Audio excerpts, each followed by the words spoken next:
नमस्कार, मैं हूँ doctor Shalini JP. Welcome to our clinic channel doctor Shalini homoeopathy clinic. So हम माइंड सीरीज़ कर रहे हैं होम्योपैथी साइकोलॉजी नामक बुक का, जो डॉक्टर फिलिप एम पेन ने लिखा है। हमने 2-3 सेशंस कर चुके हैं, 2-3 ड्रग्स कवर किया है हमने, वो है एल्मिना, एनाकार्डियम एंड अर्जेंटोनाइटिका। आज हम आर्सेनिकम एल्बम करके एक मेजर ड्रग को पढ़ने जा रहे हैं, सीखने जा रहे हैं और समझने जा रहे हैं। सो उम्मीद करती हूँ जो भी बच्चे होम्योपैथी सीख रहे हैं, जो ऑलरेडी होम्योपैथ हैं एंड प्रैक्टिस कर रहे हैं, सबको ये जो रीडिंग सेशन है और समझने का जो सेशन है यूजफुल रहेगा। सो चलिए शुरू करते हैं आर्सेनिकम एल्बम पार्ट 1। एंड ये जो पार्ट थोड़ा बड़ा है, तब बहुत बड़ा ड्रग है, हम जानते हैं बहुत बड़े कॉन्स्टिट्यूशन मेडिसिन है ये। सो ये 4 या 5 पार्ट में करेंगे। सो आज हम इंट्रोडक्शन एज वेल एज फैस्टिडियसनेस, जो आर्सन का स्पेशलिटी है, उस पर हम डिस्कस करेंगे। चलिए, आर्सेनिकम की नोट है फिजिकल इनसिक्योरिटी, यानी इनसिक्योरिटी यानी कि हम अपने किसी चीज़ से खुश नहीं हैं, सो उससे हम कॉन्फिडेंट फील नहीं करते, तो हमको उसमें खामी नज़र आती है। सो इसको हम इनसिक्योरिटी कहते हैं। To understand the arsenicum individual, one has to understand the anal retentive type, to use a Freudian term. यानी जो सिगमंड फ्रॉइड है, जो बहुत फेमस साइकोलॉजिस्ट हैं, उन्होंने ये कहा है कि जो आर्सल का जो कैरेक्टर है वो समझना है तो एनल रिटेंटिव टाइप, वो टर्म इस दिया गया फ्रॉइड ने, सिगमंड फ्रॉइड ने दिया है। बट डॉक्टर फिलिप सर कह रहे हैं कि जिस तरह Sigmund Freud anal retentive type को एक्सप्लेन करते हैं ना, किस टाइप की पर्सनैलिटी है, वो बिल्कुल आर्सल जैसा है। जैसे कि जो अपने इमोशंस को दबा कर रखना सीख चुका है, एनल रिटेंटिव टाइप वैसे टाइप कैरेक्टर होता है। According to Freud, the anal retentive type has become stuck emotionally at the stage in early childhood, known commonly as a terrible twos. तो हम जानते हैं ना, टॉडलर जो बच्चा होता है 2-3 साल का, तो जब बोलना सीखता नया नया, अपना ओपिनियन जाहिर करना सीखता है, तो यूजली वो नो बोलता है, ना ना, हाँ तो बहुत कम बोलता है, हर चीज़ के लिए ना बोलते हैं, जिद करते हैं, बहुत जिद्दी होते हैं। सो ये जो आजकल के जो स्टेज होता है, वो 2 साल के उम्र में ही वो अपने आप को बहुत ही ज़िद्दी ढंग से अपने आप को प्रेजेंट करना शुरू करते हैं। एंड जब पेरेंट्स कुछ कहते हैं या कुछ करने के लिए कहते हैं, वो मना करते हैं हमेशा, और वो ज़िद वो अपनी स्टूल ना जाकर, मोशन ना क्लियर कर कर, अपने आप पेट में ही वो दबा कर रख कर उसको साबित करते हैं, उसको ज़िद जताने की कोशिश करते हैं। ये बचपना हो गया। अडल्ट अपने गुस्से को, so the adult anal type is always saying no, resisting and holding his anger. जो अडल्ट होते हैं वो हमेशा नो कहते हैं और अपने आप को होल्ड करते हैं और अपने जो गुस्से को अपने अंदर ही दबा कर रखते हैं। To quote Freud, the anal type becomes orderly, parsimonious and obstinate. एक बहुत अच्छा नाम है parsimonious. What do you mean by parsimonious? मतलब क्या है? पार्सिमोनियस यानी जूस, जो अपने आप जितना भी पैसे हैं उसको स्पेंड करना पसंद नहीं करता, वह पार्सिमोनियस। ऑब्स्टिनेट यानी जिद्दी। Now parsimony may appear in the exaggerated form of avarice. इसका मतलब पार्सिमोनी तो कंजूस बोल रहे हैं। अब avarice यानी क्या होता है? avarice यानी जो बहुत ग्रीडी होता है, जिसको बहुत लालच होता है, कंजूस लालची। तो ये है एक्चुअली आर्सल का, इतना कमा लेता है, इतना लालच होता है उसकी चीज़ों के, बहुत ज़िद्दी है, ऑब्स्टिनेट है, लालची है, उसको हर चीज़ चाहिए ज़िंदगी में। पैसा है, जो वो चाहता है, जो भी चाहता है वो हर चीज़ चाहिए, पैसा चाहिए, एकदम प्रॉपर घर सब। पर कंजूस है, वो अपने रिसोर्सेज को या अपने पैसे को खर्च करने में बहुत सोचता है। ठीक है। सो इन दीज फ्यू, अच्छा हाँ, so and obstinacy can go over into defiance. जो जिद है वो रिपेलिस, वो ना, हर चीज़ में ना, हर चीज़ में अपने आप का ही चलाना उस ढंग तक लेके जा सकता है। To which rage and revengefulness are easily joined. जो जिन्हें मिला गुस्सा और बदला, ये भी आराम से उसके साथ अटैच कर सकते हैं आज के कैरेक्टर में। In these few words Freud summed up most of the characteristic negative qualities of ours. ये सब नेगेटिव क्वालिटी से अच्छे हैं बहुत, जो हम पढ़ेंगे। फिलहाल उन्होंने इंट्रोडक्शन में नेगेटिव बताया है। If we look at Kent's repertory, we find arsenicum listed under the following rubrics: obstinate, fastidious and avarice and rage. जैसे मैंने बताया ये चारों के एक्सप्लेनेशन बता दिए मैंने. ऑब्स्टिनेट जिद्दी, फैस्टिडियस हम पढ़ने वाले हैं, बट फैस्टिडियस का मतलब होता है हर चीज़ क्लीन, चटाचट, बिल्कुल साफ सुथरा रखना, जो चीज़ जहाँ से लिया वहीं पे रखना, हर चीज़ अरेंज करना, उसी ढंग से अरेंज करना. ठीक है. एंड एवरेज जैसे मैंने कहा, ग्रीडी लालची, रेज यानी गुस्सा. सो केंट के रेपर्टरी में आज हम इसके अंदर देख सकते हैं. एंड आगे देखा जाए तो it is ironic that Freud himself was almost certainly arsenicum constitutionally. तो ये कह रहे हैं कि ये आयरॉनिक है. आयरॉनिक यानी ताजुब की बात ये है कि फ्रॉइड खुद देखने में भी और बिहेवियर वाइज भी कॉन्स्टिट्यूशनली डॉक्टर फिलिप एम्पेली को आर्सेनिकम लगते हैं. अब हम पहले टॉपिक पे आएंगे, major फैस्टिडियस. Fastidiousness. When I was a child, my aunt, on meeting me, would check my fingernails for dirt before asking me how I was. कह रहे हैं उनकी एक आंटी थी जो अपने उनको मिलने से पहले, मिलते हैं ना जब मीट कर रहे हैं तो उनके हालचाल पूछने से पहले सबसे पहले फिंगर नेल. जैसे कहा फिंगर देखते हैं. If my nails were too long, she had her scissors at the ready and would set about trimming them with all the authority and zeal of a priest performing a sacred rite. अगर finger nails लंबे दिख रहे हैं उनको, सो उनके पास हमेशा वो कैंची रहती थी और वो काटते थे. वो इतनी इंटरेस्ट से काटते थे, जैसे बोलते हैं जैसे कि कोई पुजारी कोई होम कर रहा है, ठीक है, या फिर कोई यज्ञ कर रहा है, उस ढंग से वो डेडिकेशन के साथ वो ये काम करते थे. Indeed, to my aunt, cleanliness was next to godliness. मेरी आंटी के लिए वो कह रहे हैं साफ सफाई भगवान के जैसा एक कर्म धर्म मानते थे. My mother tolerated the uninvited manicures. मेरी माँ जो है ये अनइनवाइटेड मैनिक्योर्स यानी हाथ साफ रखना. सो उनकी मासी को हैंड टॉलरेट करती थी, करना क्या बहन है, करना पड़ेगा. What did irk her somewhat was auntie's habit of walking up to the mantelpiece on entering our house and running her finger along the top looking for the dust. हाथ का मैनिक्योर तो ठीक है, हाथ का साफ सफाई है कि नहीं देखना ठीक है, बट उनको माँ को गुस्सा तब आता था जब उनकी जो आंटी है वो जाती थी मैंटल पीस यानी जो एक डेकोरेशन होता है घर में, हम सजावट की कुछ रखते हैं, उसके पास जाएंगी, नीचे जाएंगी, देखेंगी कहीं धूल तो नहीं है. तो बहुत गुस्सा आता था माँ को. And Arsenicum tried to create order in their environment in an attempt to allay anxiety. Actually ना वो अपने जो environment में आसपास की जगह में है वो ये order create करना चाहते हैं. हर चीज़ हर जगह पे होनी चाहिए ताकि उनकी जो anxiety होती है ना उनको थोड़ा टेंशन ना हो. जब order नहीं होता उनको अजीब सा लगता है, उनको anxiety sort of feeling होती है.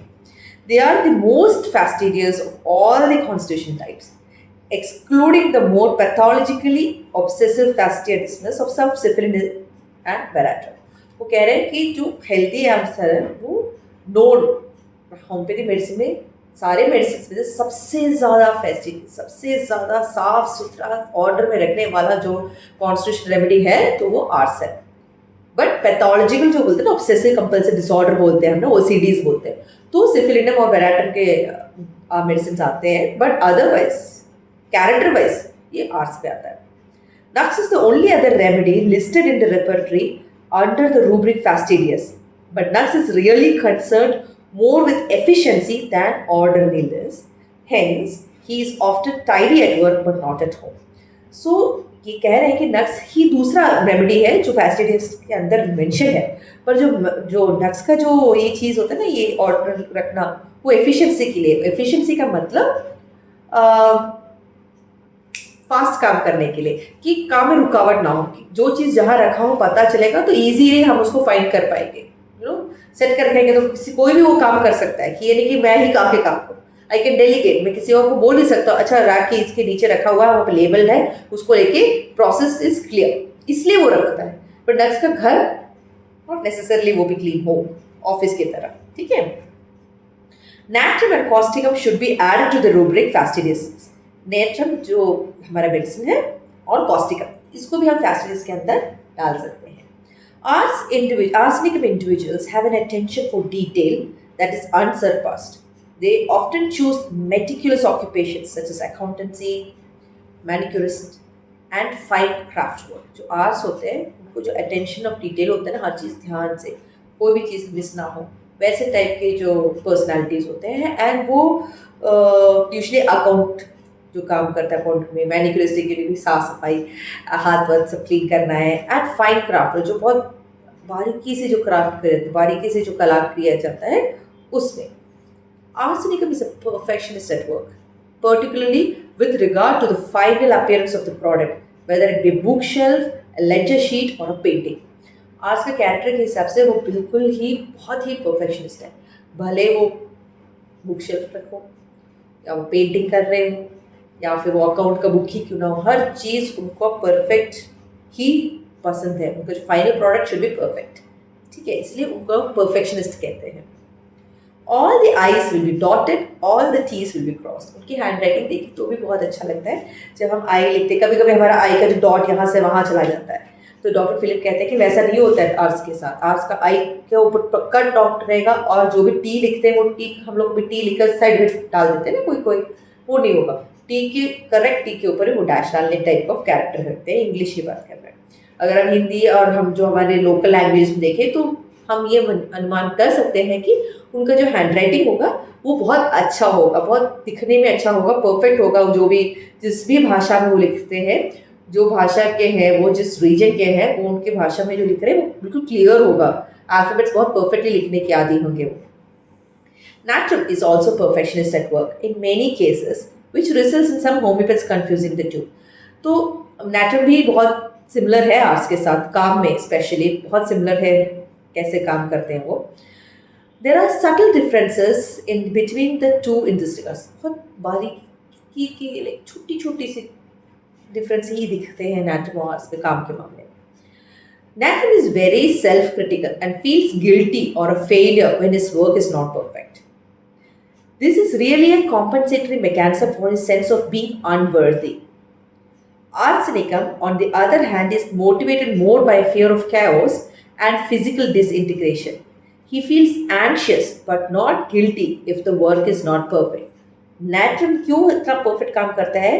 क्योंकि वो उसको गलत खराब लगता है अगर उसका काम को अप्रिशिएट नहीं किया, उसको लगता है वो परफेक्ट नहीं है, यानी उसको लगता है कि मुझ में, यानी मैं इसके काबिल नहीं हूँ, मैं इस काम के काबिल नहीं हूँ. वो अपनी काबिलियत प्रूव करने के चक्कर में अपने आप को परफेक्ट करता है Natrum. आर्सेनिक का प्रॉब्लम वो नहीं है. आर्सेनिक को प्रॉब्लम ये है कि वो इसलिए परफेक्ट करता है ताकि वो एक टाइप ऑफ गड़बड़ ना दिखे हर चीज़ में. वो फिजिकली वो परफेक्ट हो, फिजिकल अपने आप को वो परफेक्शनिस्ट देख के उसको अपने में पूर्ण फीलिंग होती है, ना कि अपने में तो घिन आती है मैं इसके काबिल, वो काबिल जानता है मैं काबिल हूँ, और वो अपने में ही अपने पूरी फिजिकल चीज़ उसको तभी उसको माइंड सब सेट रहता है जब वो ठीक देख रहा है. डिफरेंस समझ रहे हो? एक क्योंकि वो सोचता है कि मैं काबिल नहीं हूँ, अपनी काबिलियत प्रूव करता है, और दूसरा अगर वो ठीक नहीं तो उसको पूरा चटक जाता है, तो पूरा इक्विलिब्रियम खराब हो जाता है. ही उसको एंग्जाइटी होती है, गिल्ट फील नहीं होता है. ठीक है, यानी खराब नहीं लगता अपने आप पे, वो मैंने गलत किया करके वो सोच नहीं आता है. Furthermore, arsenic imposes his meticulous standards upon those around him, whereas Natrum generally applies them only to himself and sometimes his family. Arts का एक दूसरा भी है, खुद तो है ही, उसके पास आजू बाजू जो भी हो, जान पहचान अनजान, सबके साथ उसको हर चीज़ परफेक्ट रखना पसंद है. Natrum ऐसा नहीं है, काम में खुद को ही नीट रखना पसंद करता है, ज़्यादा से ज़्यादा अपनी फैमिली को वो फोर्स करेगा उसके पैरामीटर को फॉलो करने के लिए. As one would expect, Arsenicum's attention to detail is usually expressed in the clothes he wears. जैसे हमने पहले भी कहा, बहुत ही बारीकी से हर चीज़ करते हैं, देखते हैं, समझते हैं. सो वो उनके कपड़े पहनने के, ड्रेस पहनने के इसमें भी अंदाज में हमें पता चलता है. Here we see two types of arsenic. One is pragmatic but lacks flair. His clothes are immaculately clean and smart. Even his casual clothes looks freshly pressed, but rather staid. The other type is equally tidy in appearance but always looks chic as well. Herring referred to this type of arsenic as the gold-headed cane patient. दो type के बता रहे हैं. एक ये है कि अ, अच्छा पहनते हैं, कैजुअल टाइप का ही पहनते हैं, बट वो जादू नहीं है उनके उसमें, लाइक फ्लेयर सा नहीं आता. हर चीज़ क्लीन, स्मार्ट, नीट, टाइडी से एकदम प्रॉपर रहेंगे. दूसरा एक है जो बहुत elegant, with the chicness, with the proper dressing attire, सब उसके साथ वो फैशनेबल भी लगते हैं. ठीक है, वो एकदम अप टू डेट रहते हैं फैशन के साथ, in a good way, in a business type way, in a बहुत professional sort of way. So इसको इन टाइप के लोगों को, जो दूसरे टाइप के लोगों को हेरिंग कहते हैं, गोल्ड हेडेड केन पेशेंट. गोल्ड हेडेड केन पेशेंट ना, ये वहाँ के लोगों का होता था कि जो बहुत एरिस्टोक्रेटिक, जो बहुत रॉयल टाइप के होते थे. आप टीवी में भी देखा होगा, मूवीज़ में, एक झड़ी होगी, इसके ऊपर जो वॉकिंग स्टिक रहता है उसके ऊपर जो गोल्ड का रहता है ना, तो गोल्ड एकदम बहुत अमीर टाइप के अंदाज में आके मैं बहुत बड़ा पर्सन हूँ टाइप बात करने के टाइप आर्ट्स के अंदर आते हैं. The separation of us individuals into these two subtypes occurred relatively early in homeopathic history, the former being labeled somewhat unkindly the draw horse, the later the thoroughbred. पहले ही ये सब हम अब्रॉड के western countries के divisions की basis है. सो ये sub division पहले हो चुका है. पहला ड्रॉ हॉर्स, जैसे कि ब्लू वाइट कॉलर जो काम होते हैं ना, जो काम में जाते हैं सब प्रेस व्रेस करके यूनिफॉर्म टाइप, वो उनको हम बोलो ड्रॉ हॉर्स कहते थे. जैसे कि लाइक नॉर्मल उनके वहाँ पे ड्रॉ हॉर्स यानी नॉर्मल लोग. एंड थोरोब्रेड यानी हाई क्लास रॉयल, जो हर जगह हाई प्रोफाइल में रहते हैं, हर हाई प्रोफाइल काम करते हैं, हाई प्रोफाइल खाते हैं, पीते हैं, रहते हैं, सोते हैं, चलते हैं, बात भी हाई प्रोफाइल लोगों से करते हैं. उन्हें थोरोब्रेड कहते हैं. उनका आन पान चलन सब हाई प्रोफाइल रहता है. Arsenicum is just as meticulous at home as he sees at work. I once shared a flat with an arsenic man who would always scan the kitchen with eagle eyes as he walked through, on the lookout for any dish that I may have failed to put away. आज जो कहते हैं arsenicum बहुत ही meticulous है, घर पे भी जैसे वो काम पे थे. नक्स वैसे नहीं है, उन्होंने हमने पहले पढ़ा, नक्स सिर्फ काम में ज़्यादा है ताकि वो काम सही ढंग से जल्दबाजी में कोई भी एफिशिएंटली कर ले. और ये जो इन्होंने कहते हैं कि इनको एक बार मौका मिला एक आर्सेनिकम आदमी के साथ फ्लैट शेयर करने का, तो वो हमेशा काम के बाद वापस आ गया. वो किचन को हमेशा एकदम ईगल यानी वो के आंखों की तरह से, नो बिल्कुल एकदम बाज की आंखों की तरह एकदम शार्प आई देखते हैं, परखते हैं, ताकि कोई डिश खाने का प्लेट कुछ उन्होंने डॉक्टर फिलिप ने साफ किया है या नहीं किया है या फालतू रखा हुआ है जानने के लिए. इन particular he had a habit of reminding me each day to hang the washed cloth up to dry after using it, and he would become distinctively annoyed if I overlooked this. उनकी जो flatmate की एक आदत थी कि वो हमेशा को याद रहता था वॉश क्लॉथ यानी जो साफ करते हैं ना, काउंटर साफ करते हैं वहाँ, तो उस क्लॉथ को हमेशा सुखाने के लिए बाहर डाला करो. और अगर इन्होंने किसी दिन करना भूल गए तो उस पर्टिकुलर चीज़ से उन्हें बहुत बहुत इरिटेटेड हो जाते थे उनके flatmate. After several months of politely pointing out every minor transgression of mine, he eventually exploded with rage one day when I didn't have time to wash dishes before going out. Months of smoldering resentment poured forth, taking me totally by surprise. तो doctor Philip कहते हैं कि एक बार ऐसा हो कि बहुत महीने उनके फ्लैटमेट ने बड़े आराम से धीरे धीरे अपने गुस्सा कंट्रोल करके, नो मैं गुस्सा नहीं करूँगा सोच कर उनको बताया ये नहीं करना, वो नहीं करना, डिश को साफ करना, वॉशरूम को सुखाना. बट कभी कभी इनके डॉक्टर फिलिप के स्केड्यूल के हिसाब से कभी कभी डिशेस वॉश नहीं कर पाते थे, फिर जो साफ किया हुआ कपड़े को सुखाना भूल जाते. तो एक दिन इनके फ्लैटमेट का जो गुस्सा उन्होंने देखा, भड़क गए उनके फ्लैटमेट, और वो इतने भड़क गए, जो महीनों में उन्होंने अपने जो गुस्सा दिल में दबा के रखा था वो एकदम भड़क कर सामने आया और डॉक्टर फिलिप को वो चौंका दिया कि इतना गुस्सा था इसके अंदर टाइप, उनको सोचने के लिए मजबूर किया. The later incident illustrates arsenicum's tendency to feel resentment when his own high standards, high in a material sense, are not adhered to by others.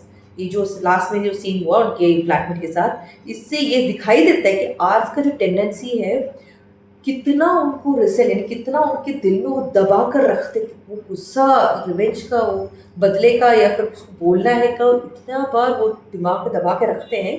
जब कोई दूसरा व्यक्ति जिससे वो बात कर रहा हो या फिर इंटरेक्ट कर रहा हो, वो उसके स्टैंडर्ड पे नहीं उतर कर आ पा रहा है। वो स्टैंडर्ड यूजुअली मेटीरियलिस्टिक ही होता है, जो काम वाम जो दिख रहा है वैसा ही होता है।